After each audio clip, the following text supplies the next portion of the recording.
In a packed courtroom, serial killer Kim stands trial. Although investigators strongly suspect him of 7 brutal murders, the prosecution can secure a conviction for only 1. The evidence for the remaining 6 is insufficient. As a result, the court sentences him to 15 years in prison. The families of the victims sit in stunned silence, their hope for a death sentence extinguished. Among them is a young girl whose life has already been irrevocably destroyed. 15 years earlier, Kim had targeted a police detective who was closing in on him. One night, as the detective walked home, Kim emerged from the darkness and slit his throat. Mortally wounded, the detective staggered the final distance to his apartment. There, in front of his little daughter, he collapsed and died. The child, Hee-ju, watched the life drain from her father. The next morning, the detective's partner, Detective Yang, arrived at the apartment. He found Hee-ju alone, cheerfully arranging a birthday celebration for her father, completely unaware that he was already dead. Now, 15 years later, Kim is about to be released. The official system has watched him carefully throughout his sentence, yet someone else has been watching far more closely and planning something far worse. Hee-ju is now a young woman, living with the trauma. Her mother had long ago divorced her father and remarried an abusive gambling husband, leaving Hee-ju essentially alone in the world. She was raised by the kind her father's old partner, who became her guardian. She now works part-time as a cleaner. As they watch, they discuss Kim's infamous modus operandi. A signature of pure cruelty, he would break his victims' arms and legs first, immobilizing them. Then he would wrap plastic over their faces and use a dog leash to strangle them to death. He was only caught 15 years ago because an anonymous tip led police to a murder in progress. Now, under the watchful eyes of the police, he hires a prostitute. After a violent encounter, the old bloodlust rises within him. He begins to wrap plastic around her face, ready to repeat his signature kill. But at the last second, he stops. He knows the police are watching.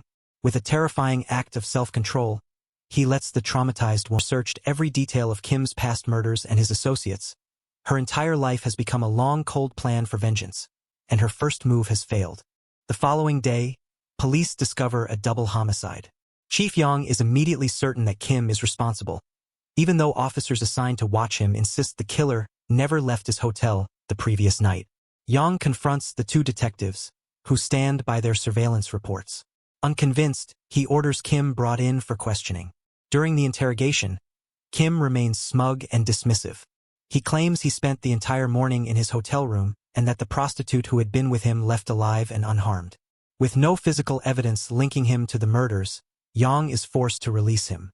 As Kim exits the police station, when she takes it, he glances at her identification card and learns her name, Hee-ju. The moment their skin touches, a wave of revulsion surges through her. As soon as Kim walks away, she rushes into a bathroom and scrubs her hand raw under scalding water, physically sickened by contact with her father's killer. That night, Hee-ju's trauma deepens. She visits her mother and once again witnesses her stepfather beating her.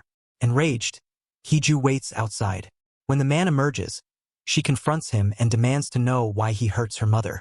He mocks her and threatens to kill her if she interferes again. In that dark alley, a lifetime of accumulated pain. Blinded by rage, she seizes a heavy stone and beats Hee-ju's stepfather. A crowd has gathered around the crime scene. Kim immediately grows paranoid, fearing he will be framed for the murder. Scanning the onlookers, he spots Hee-ju with her face half hidden. Intrigued, he follows her, but she skillfully loses him in a park and returns home. The police, led by Chief Yang, naturally suspect Kim of this 3rd murder since his release. They inform Hee-ju's mother of her husband's death. The news devastates her. She is consumed by grief and perhaps by guilt over the life she has led. Back at home, she takes her own life. When Hee-ju arrives to check on her, she discovers her mother's body. The full weight of her actions crashes down on her. The narrative then introduces the true killer of the prostitute and pimp, young Min-soo, a butcher who runs a meat shop. He is the mysterious figure Hee-ju glimpsed earlier. Min-soo now turns his attention to Kim and goes to the hotel intending to kill him. Kim, however, is no fool. Anticipating an attack, he waits inside the bathroom armed with a knife. When Min-soo enters, Kim strikes first, stabbing him in the hand. Min-soo does not cry out.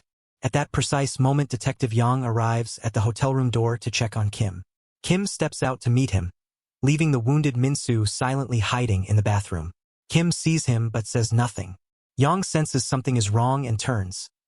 Yang confronts Kim about the recent murders. Kim coldly denies any involvement and then delivers a chilling boast. He did not kill 7 people but 15. Yang reacts with fury, but Kim only laughs and refuses to repeat the confession on the record.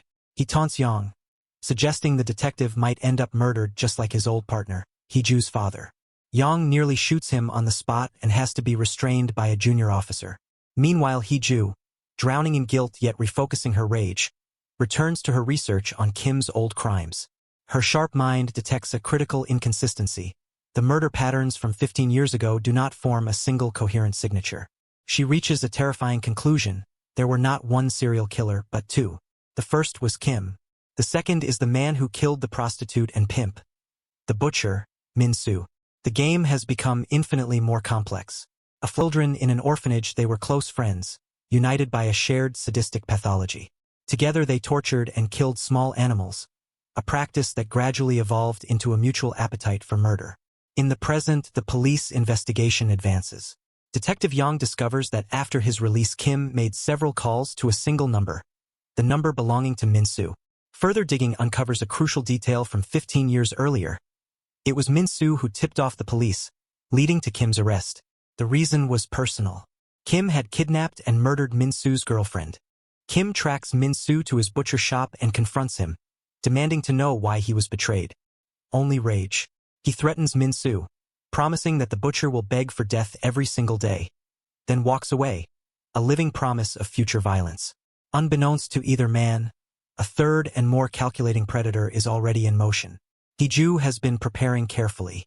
She buys a dog leash, the signature tool of Kim's old murders, and collects bags of shattered glass bottles.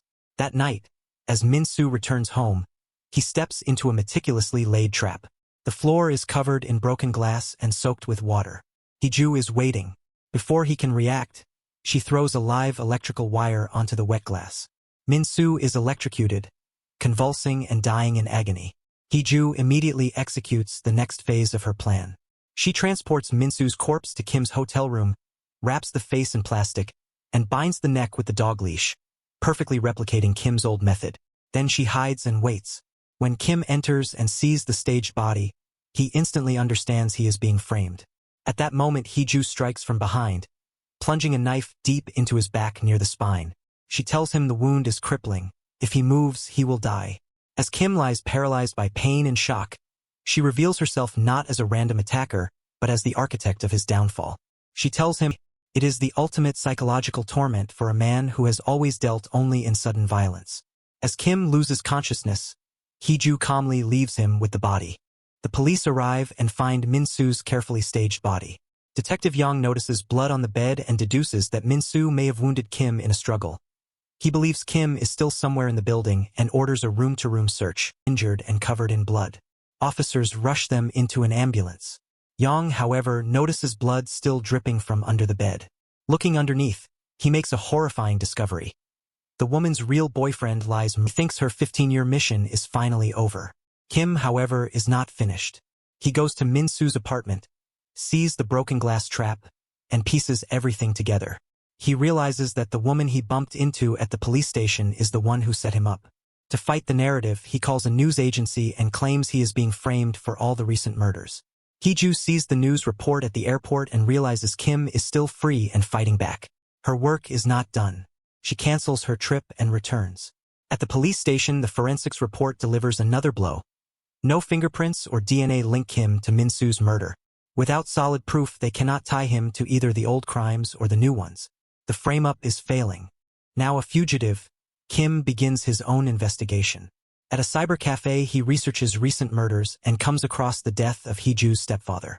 Connecting the dots, he realizes she is the daughter of the detective he murdered 15 years earlier. This is a personal vendetta. The cafe manager recognizes Kim from the news and calls the police. Yang and his team swarm the location. In a desperate escape, Kim injures an officer, steals Yang's own police car, and speeds away. Yang alerts the entire department, launching a massive citywide manhunt. Kim executes a brilliant and brazen move. Instead of running, he drives the stolen police car directly to the one place no one expects, the main police station. He walks right into the lion's den, where Heeju also happens to be, still working her part-time job. The hunter and his prey are now inside the same building while the entire police force scrambles to find him outside. Hee-ju realizes Kim is inside the station but does not raise an alarm. Instead, she goes home, knowing the final confrontation is near. Inside the station, Kim, disguised and claiming to be a transferred officer, asks a colleague about the family of the detective he killed 15 years ago. The officer tells him the detective had only a daughter named Hee-ju, who works right there. Kim now has his confirmation and his target. He cleverly extracts her home address from the unsuspecting officer and leaves. Hee-ju, preparing for the end, buys another dog leash. She goes home, wraps a scarf around her neck, and waits. She knows he will come. The police realize Kim was inside the station and obtained Hee-ju's address. They mobilize at once.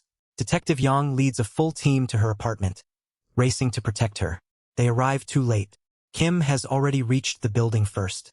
In the shadows outside her home, Hee-ju ambushes him with a knife. A brutal exchange follows. They stab each other. Kim tells her she should have finished him when she had the chance at the hotel.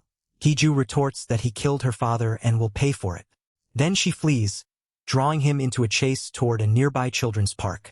Along the way, she calls Yang and gives him their location. In the empty park, Hee-ju stands on a swing. Kim confronts her and asks whether she killed her own stepfather. She admits it. They are the same now, she says, both killers, and it is all because of him. The time for both of them to be punished has come. Confused, Kim orders her to come down. Instead, Hee-ju throws her scarf at him and tells him to give it to Uncle Yang. Then she reveals her final, devastating act. Final act pointing directly to him. Kim has no defense. The court finds him guilty and sentences him to death. In the aftermath, a grieving Detective Yang searches Hee-ju's apartment and finally pieces together the full truth of her 15-year quest. In her determination to ensure Kim received the death penalty, Hee-ju became a killer herself, and ultimately her own final victim.